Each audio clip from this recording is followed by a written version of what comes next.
Not so very long ago, large parts of our globe were still uncharted. The map makers of the time covered the gaps in their knowledge as best they could. Over bits of ocean that might contain islands, they drew sea monsters or galleons. And over the heart of what was then called the Dark Continent, they put the best excuse they could for the lack of exploration. Here be dragons.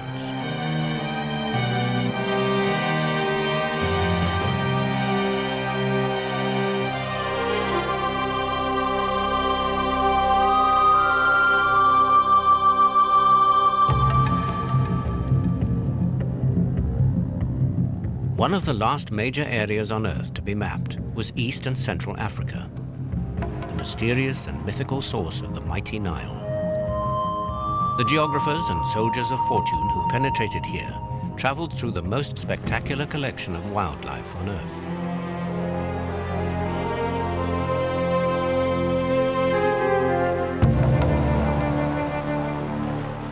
The animals were no great barrier to their explorations, but as the map makers had unknowingly but correctly said, here, indeed, there were dragons.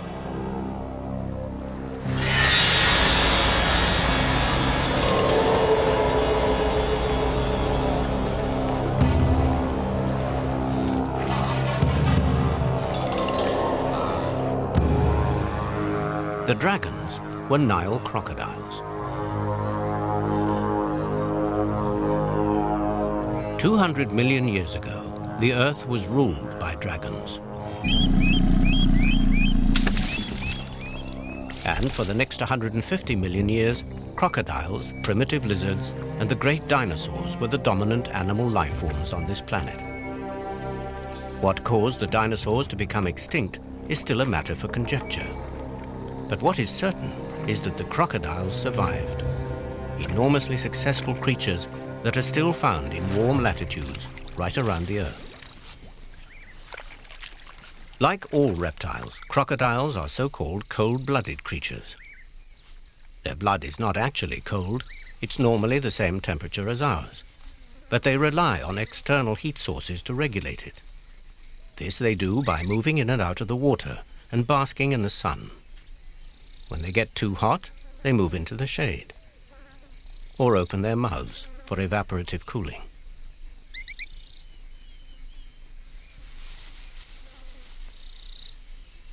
If still too hot, or if they're disturbed, they slip back into the water.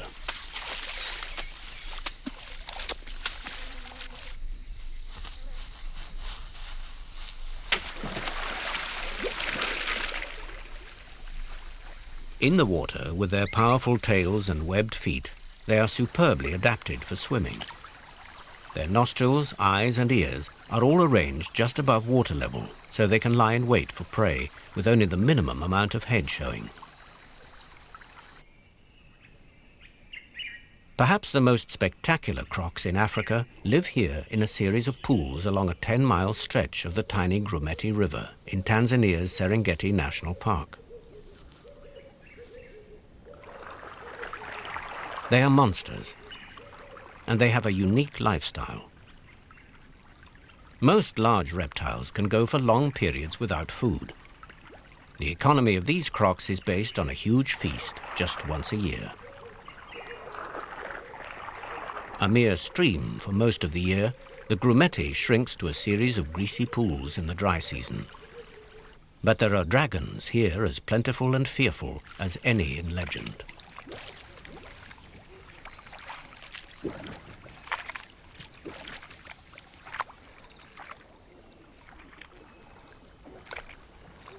It is early in the dry season.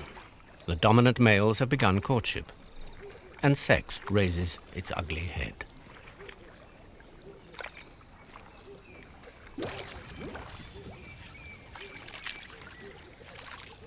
In fact, this is a submissive posture by which the female indicates her acceptance of her suitor and lets him know that she will not attack if he tries to mate.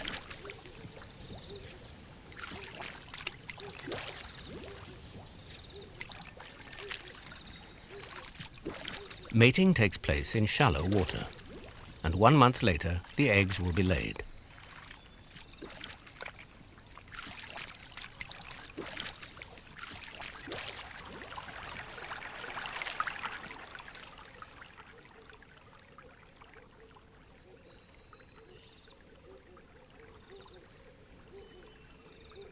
As the water level drops, life becomes easier for those smaller predators who share the river with the crocs.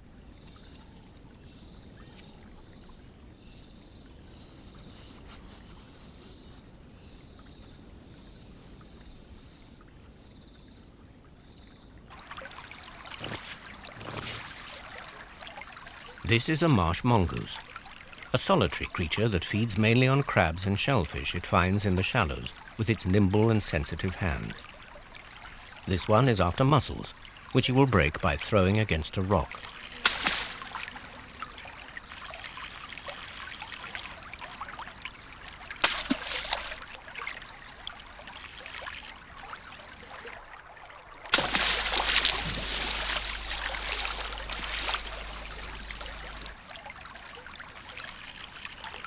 Failing to break it in the shallows, he carries it to a favorite anvil stone.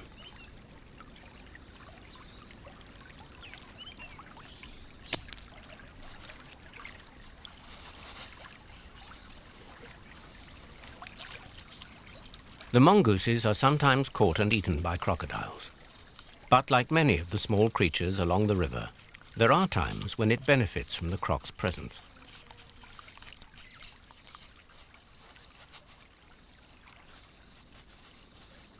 A large croc will catch and eat almost anything, from a frog to a 1-ton buffalo.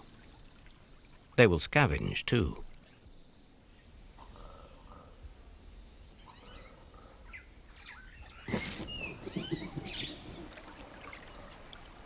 A fish eagle returns to feed on a catfish it caught earlier, but is unable to carry away.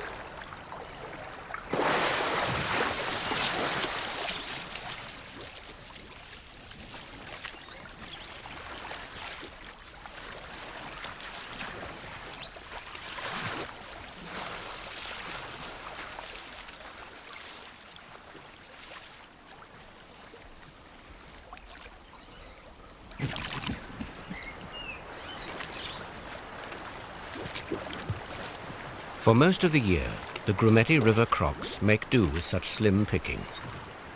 But then, one cold morning in the dry season, something happens that changes their lives and makes this population unique.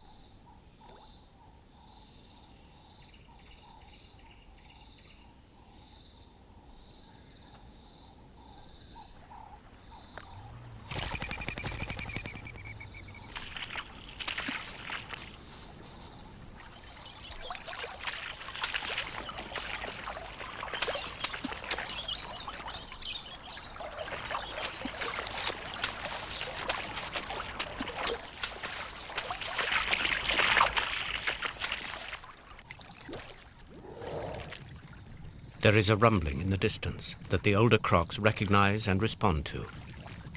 The wildebeest are coming.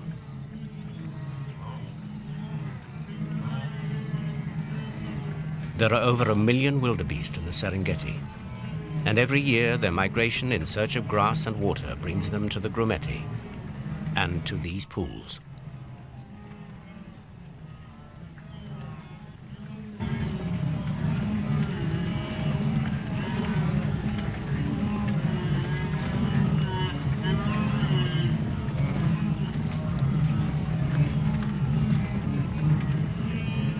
Only a small percentage of the population comes down to the crocodile pools. The chance that any of them have drunk here before is small, so they are unaware of the danger. The calves are only 6 months old, so they have never seen a crocodile in their lives.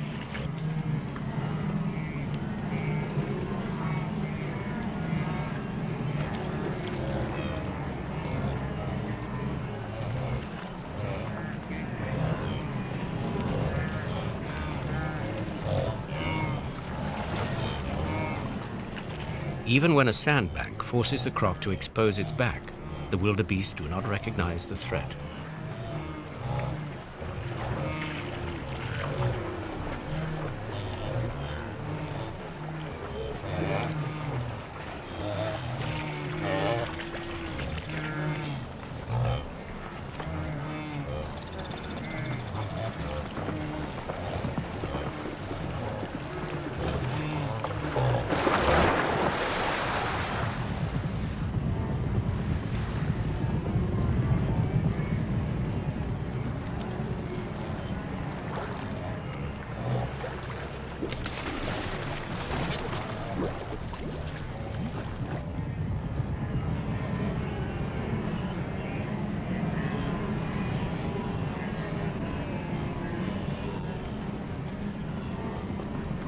Baboons generally bark a warning when they spot predators and make good watchdogs for the herds.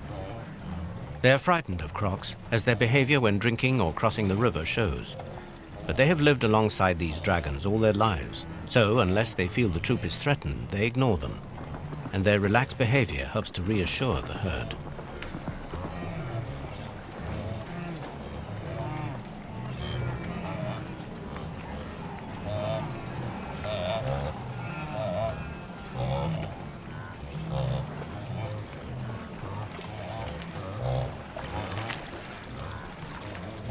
But even without crocodiles, drinking is always a dangerous time. The wildebeest are keyed up for flight, so the crocs miss many more than they catch.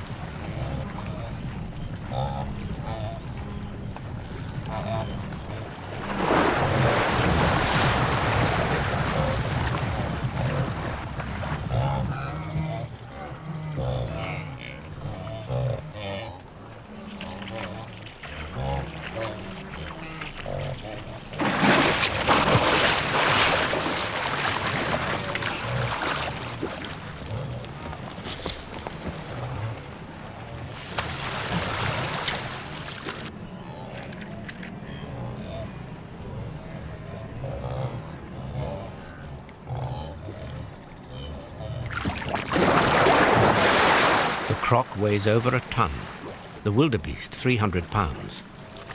There can only be one outcome.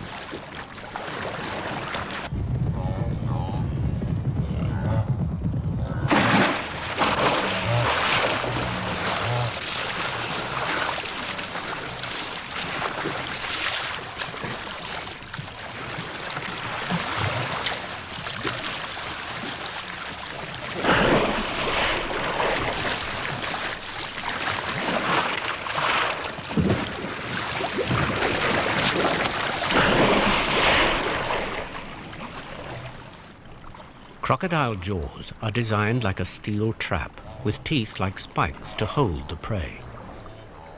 They do not have specialized teeth like other carnivores for cutting meat and shearing bone, or even jaws capable of chewing action.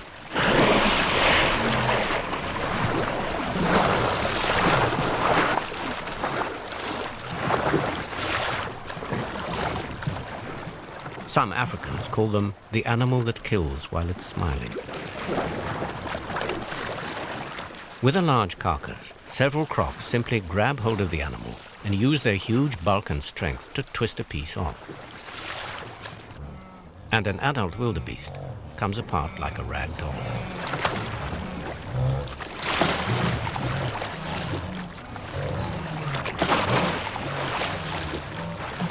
Cooperating in this way to break up a carcass and share the meat shows a high degree of social organization and is unique among reptiles.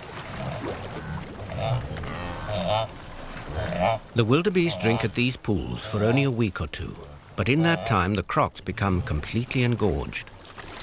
The metabolism of a large crocodile is so slow that, like a python that has swallowed a goat, it will not need to eat again for many months. In fact, some of the largest crocs may not eat anything substantial until the migratory herds return. This annual wildebeest feast maintains a population of crocodiles on this little river that are probably the largest and most exciting in Africa.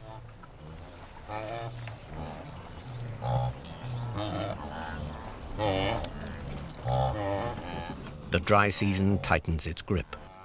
The water stops flowing, and storks and pelicans come to harvest the dwindling pools. Soon there will be nothing for the birds, and they will move on.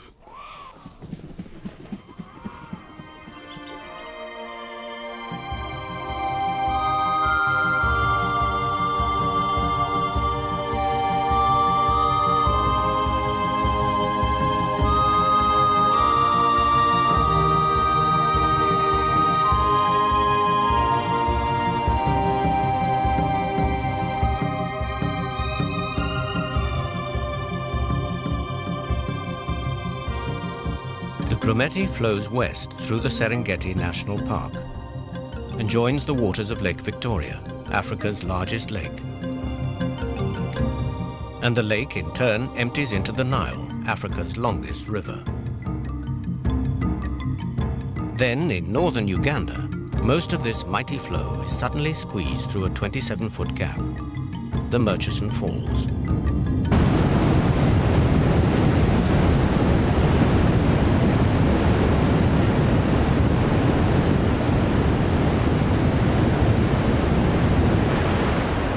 These falls hold no records for height or volume, but for sheer violence, there is nothing quite like them.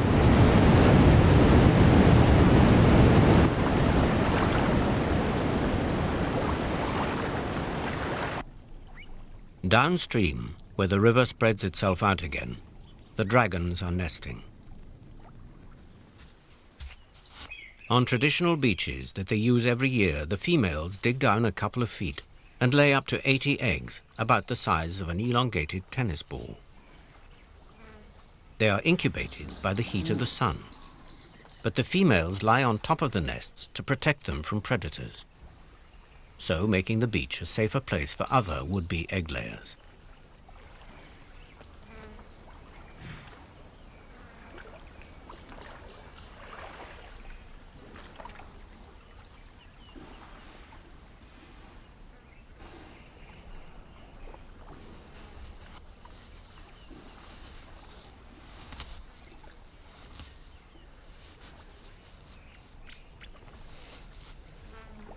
The soft-shelled turtle would like to lay her eggs on the heavily guarded beach.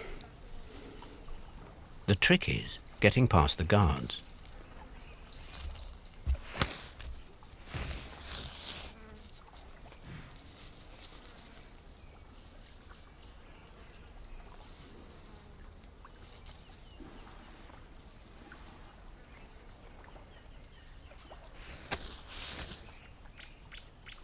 It looks highly dangerous, but the turtle's shell, though soft, is a perfectly designed shield. This time she is seen off, but she will keep trying. The benefits of nesting on a protected beach are worth the risks. Weavers, too, find it worthwhile, for though their tightly woven nests are safe from most predators, they are vulnerable to snakes and monitor lizards, and the crocs will chase these away.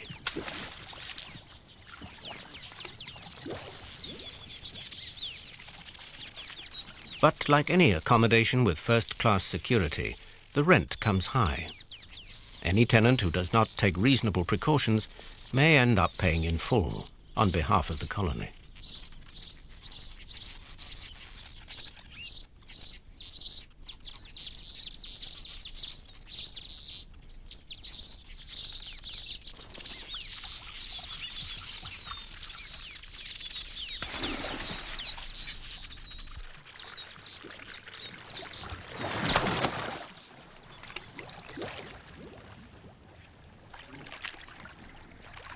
On a per-head basis, not a bad deal for such a lethal watchdog.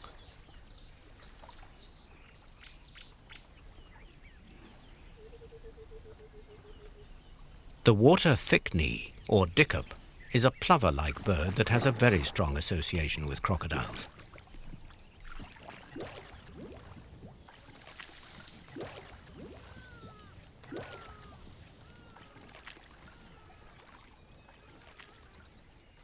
Moving slowly and keeping a low profile, she may lay her eggs within a couple of feet of her scaly sentinel.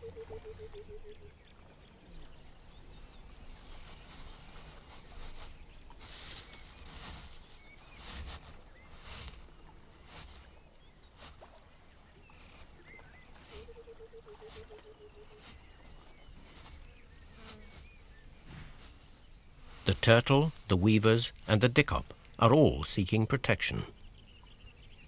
And this is what they fear. The monitor lizard is a pocket-sized dragon that grows to about 5 feet. Alert and efficient predators, their favorite food is eggs. Anybody's eggs. The spur-winged plover is nesting on a beach that has no crocodiles. The birds will put up a brave defense, but without the fear of crocodiles to deter it, the lizard can make a leisurely search.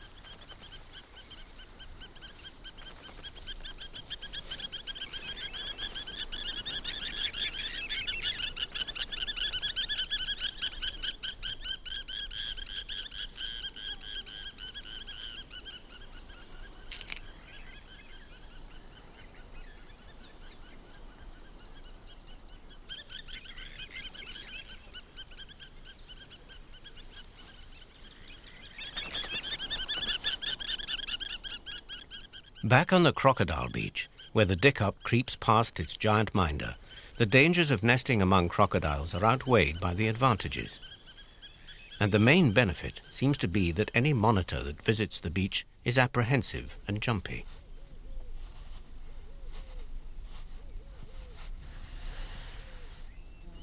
The dicop's aggressive display, though less forceful than that of the plover, will be enough to send the already nervous lizard scuttling.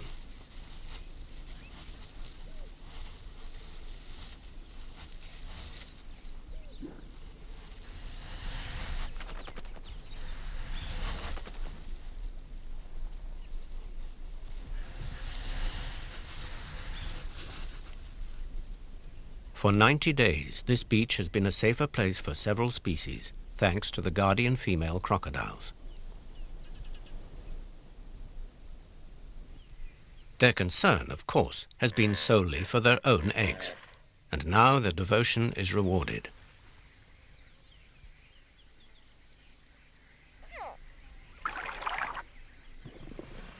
Suddenly, one evening, the nest beaches begin to sing. Below the sand, inside the eggs, the young crocodiles are signaling that they are ready to break free.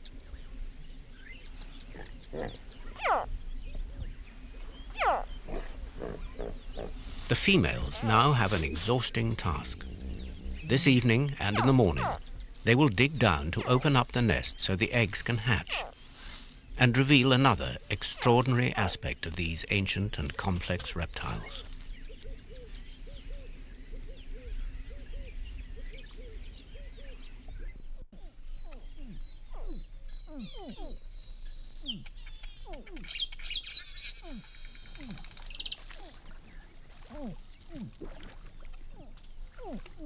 At dawn, a female comes ashore to finish digging out her young.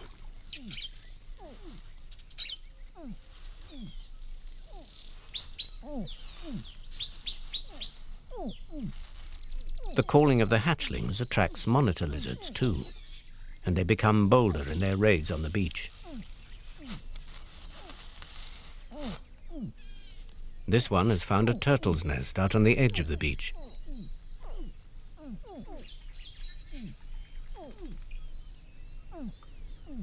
And the squash ball-sized eggs seem just made to measure.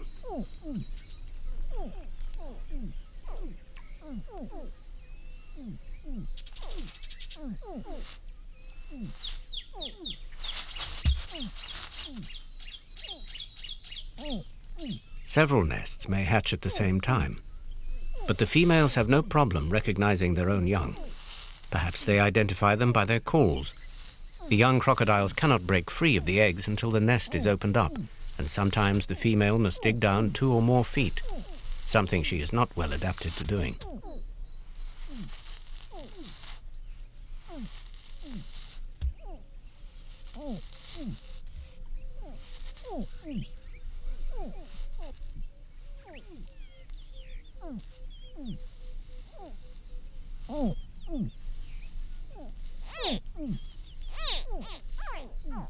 Driven on by the chirruping of the young, she finally exposes the eggs, many of which hatch explosively almost as soon as they are uncovered.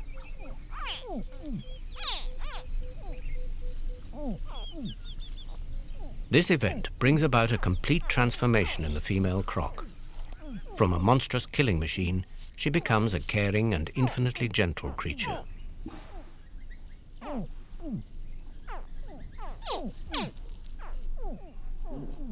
Her priority now is to get the young safely to the water, and the safest place on the beach is inside her fearsome mouth, the floor of which drops to form a pouch to carry them.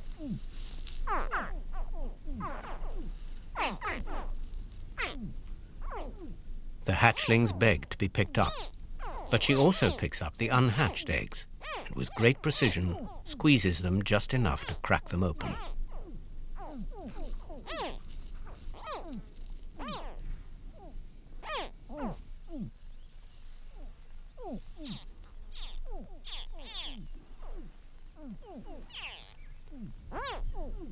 Those jaws can shred a buffalo, and the point loading on those teeth is enormous when the croc is biting. But there are pressure sensors at the base of each tooth, and when she wants to, she can use them as delicately as forceps.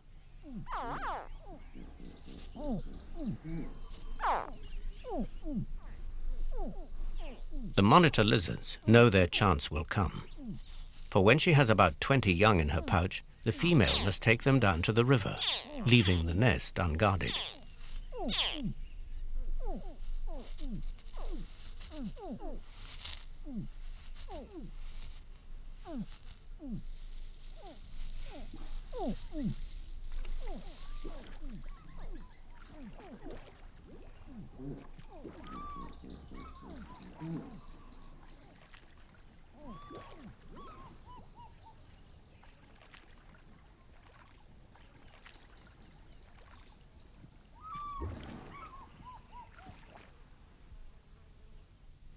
Finding a shallow place out of the current and with weeds for them to hide in, she gently shakes her jaws to wash out the eggshells and hatchlings.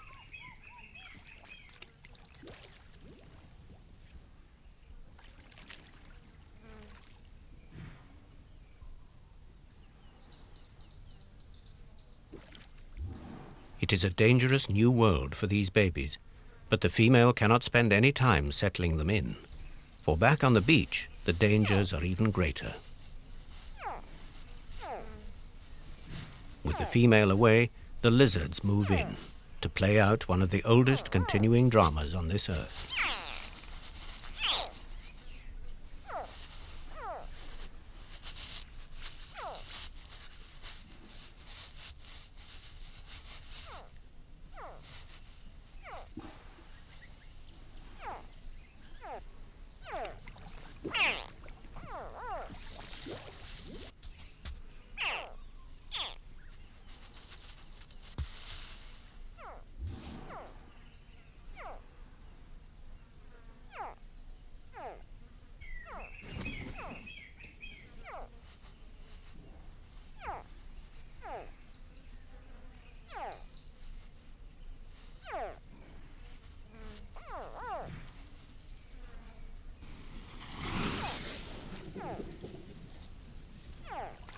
A large female lays up to 80 eggs a year and may breed for 50 years.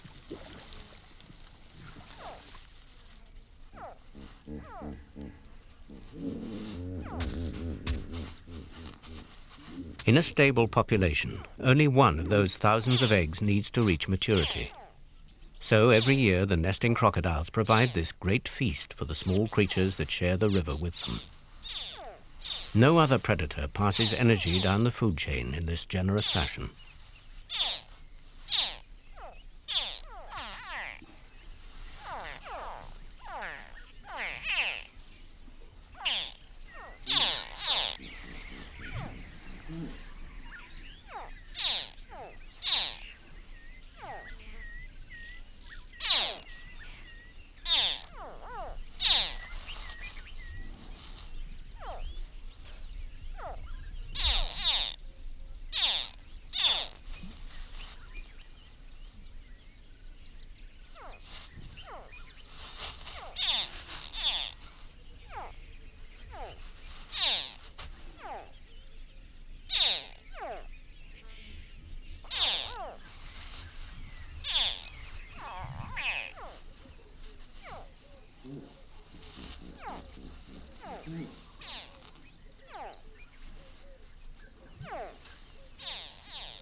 Back in the water, the scent of the eggshells has attracted fish, who come to tear out the membranes.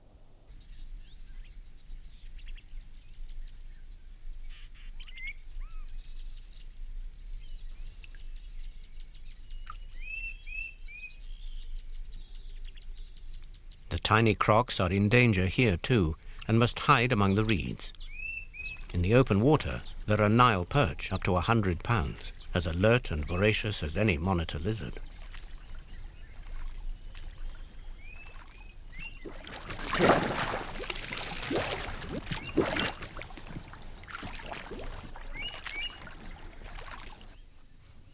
The Dickops egg has hatched, and now that the monitors are bolder, both adults are kept busy holding them at bay.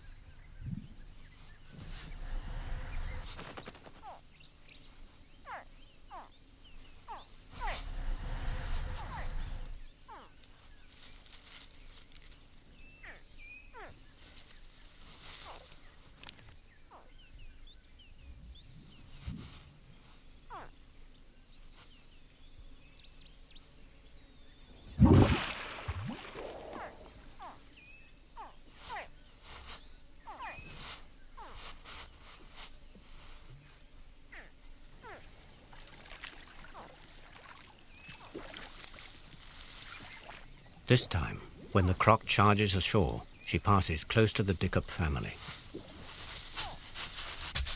The chick freezes, and the female throws herself into a different display.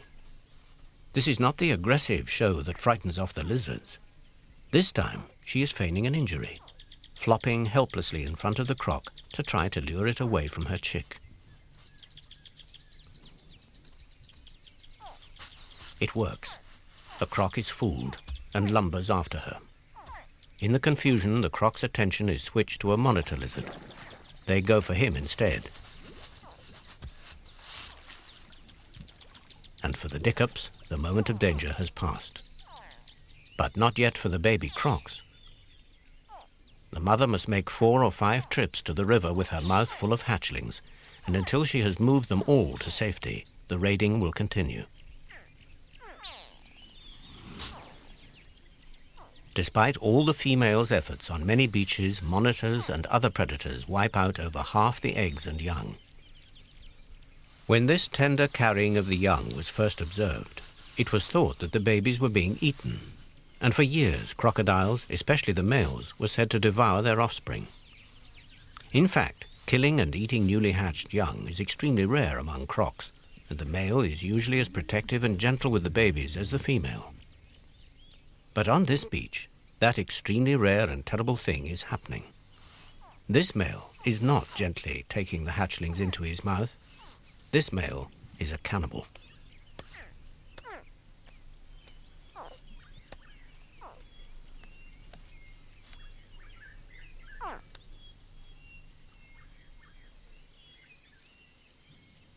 We do not know whether he is the father of these young or a stranger, but when the female tries to return to her nest, he uses his superior size to drive her off.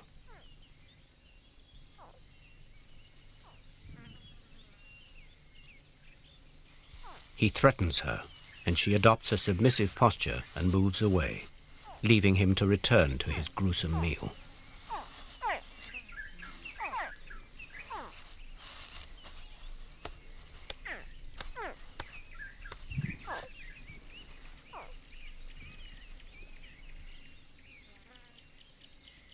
Now is the time, too, for the soft-shelled turtles to hatch. In complete contrast to the crocodiles, these biscuit-sized babies break out of their eggs and dig their way to the surface unaided. They then scuttle to the water without any protective cover from an adult.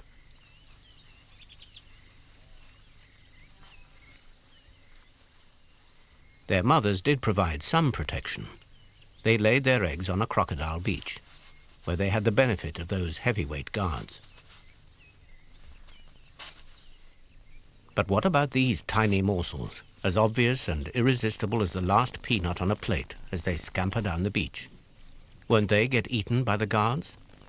Won't they, like the weaver birds, have to pay for their protection? After 200 million years of coexistence with crocs, the turtles have got it worked out.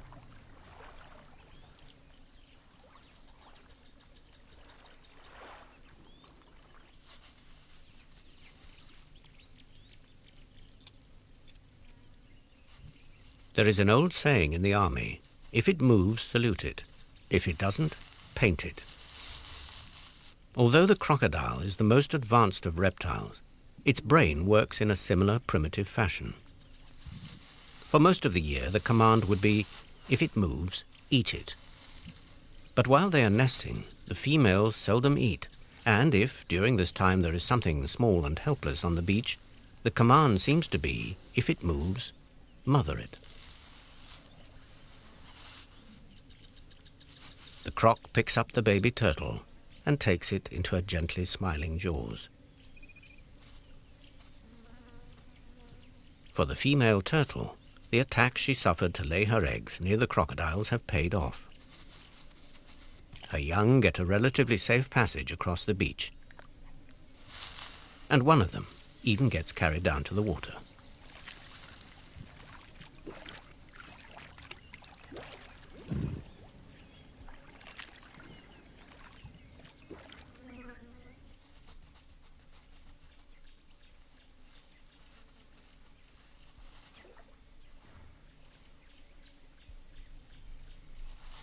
This glut of eggs the crocodiles provide every year is shared by a mixed bag of creatures. The marsh mongoose makes a quick visit to grab one while the female is taking a mouthful of young to the river.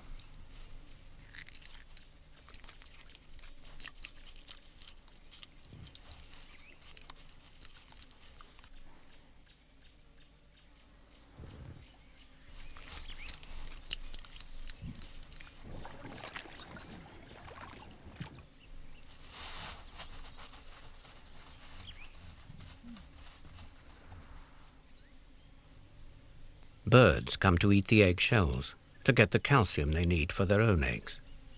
Pied wagtails, striped-breasted swallows, and long-tailed starlings.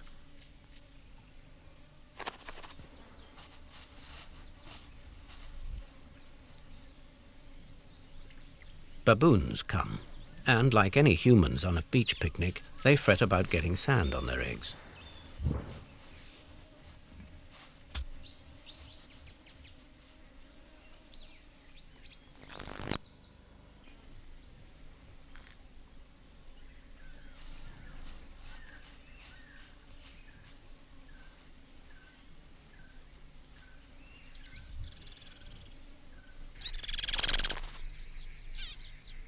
The grey-headed kingfisher uses the old crocodile nest as a start for its own excavations. Diving beak first at the small bank the crocs have provided, the kingfishers make a start on a hole that will eventually be a couple of feet deep.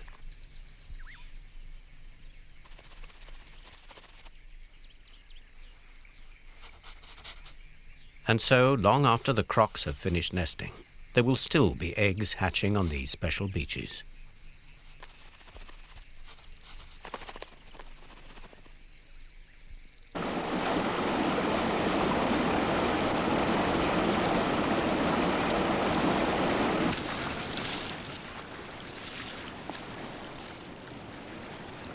For their first few days, the 10-inch hatchlings live off their yolk sacs and stick together close to the place they first swam out of their mother's jaws.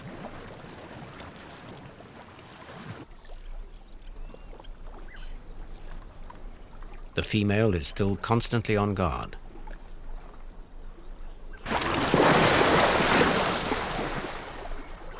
She defends her stretch of shoreline against intruding crocs who might eat the young.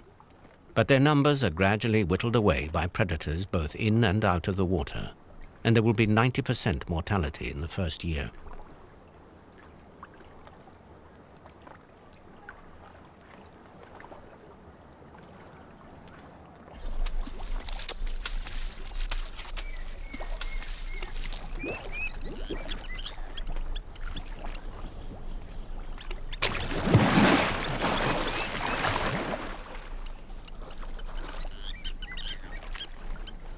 Protecting the young is an unrelenting task which the female will keep up for several months. But she does have a trick that gives babysitting a whole new meaning. For if no man is an island, the same cannot be said of a crocodile.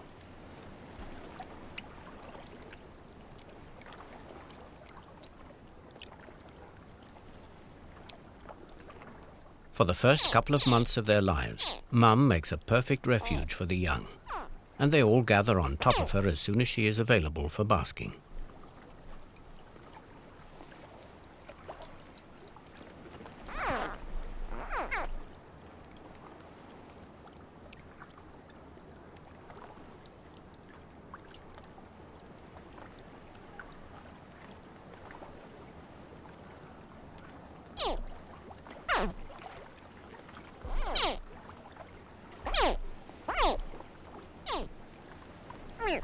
The babies, with their very thin skins, are tormented by tsetse flies. But in a way, they owe their existence to these flies. Tsetses are the carriers of sleeping sickness, and this part of the Nile was made a national park only because this disease had depopulated the area and made it uninhabitable for humans.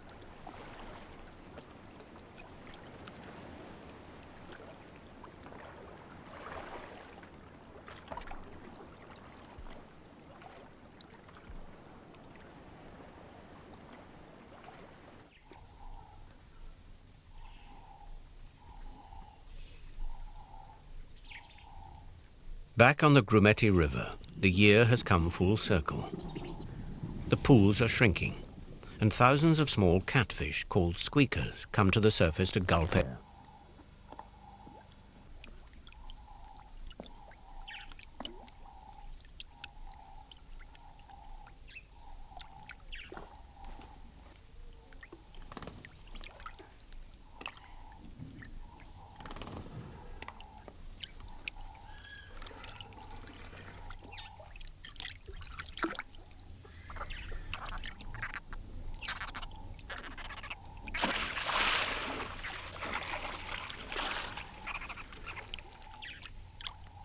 The wood stork catches them with ease, and even small crocs are tempted to take advantage of the weakened fish.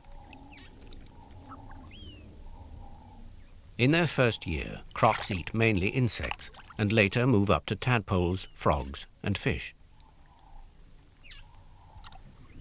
This one is trying to move up a little too fast.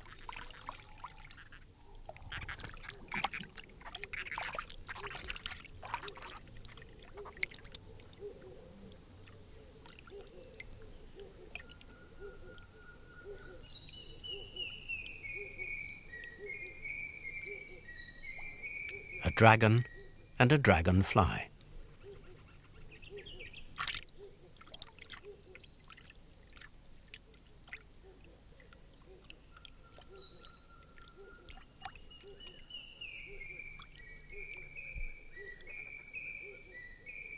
The youngsters keep away from the adults now and hang out in these mixed age groups.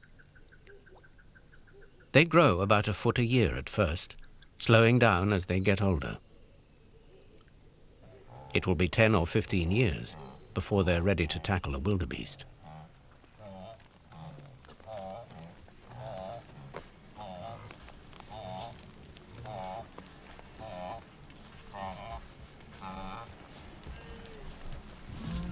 They come down to the pools as they do every year, thirsty innocents, glancing without much interest at the strange shapes floating in the water.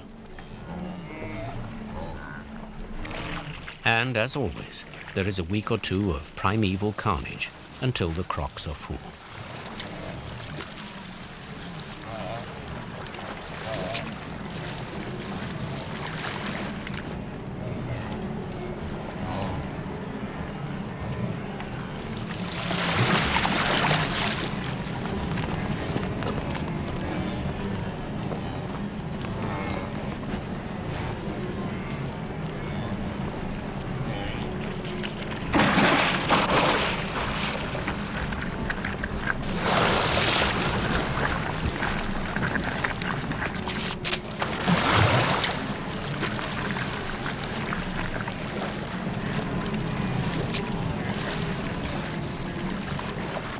Then there is a strange and spooky truce.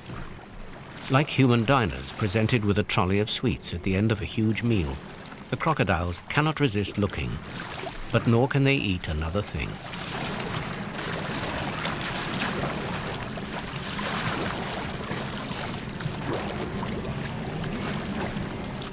Only if one is accidentally stepped on is there any action. The croc weighs over a ton, the wildebeest 300 pounds. There can only be one outcome. Or can there? The croc really isn't hungry, and as we know, he has complete control over those massive jaws.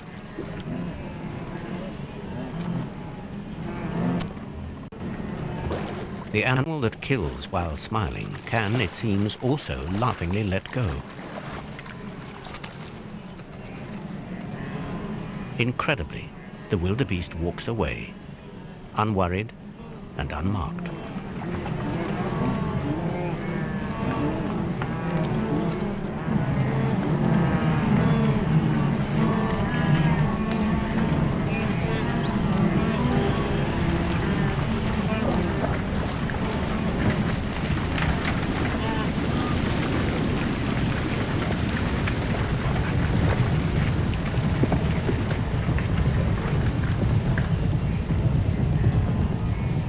Every year, the great herds that thunder across the Serengeti come to these pools on the Grumeti and sacrifice a few dozen lives so the rest may drink. For the wildebeest, it is a small milestone on a long trek. For the crocodiles, it is crucial.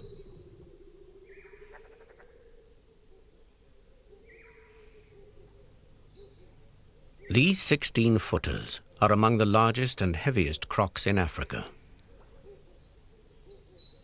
A few could live along the Grumeti on a diet of catfish, but not this collection of monsters. Just as many of the smaller creatures along the river rely on the annual banquet of crocodile eggs, this unique population of crocs relies on the yearly feast provided by the migrating herds. They exist only because of the wildebeest. Africa is speckled with great lakes and laced with wide rivers. A puny stream that a baboon can jump over in the dry season, the Grumeti is the last place you would expect to find such a spectacular show put on by the world's most dramatic reptiles. So even today, as satellites chart our planet with impressive accuracy, and there are no more blank spaces on the maps, over this little corner of the Serengeti could still be written, "Here be dragons."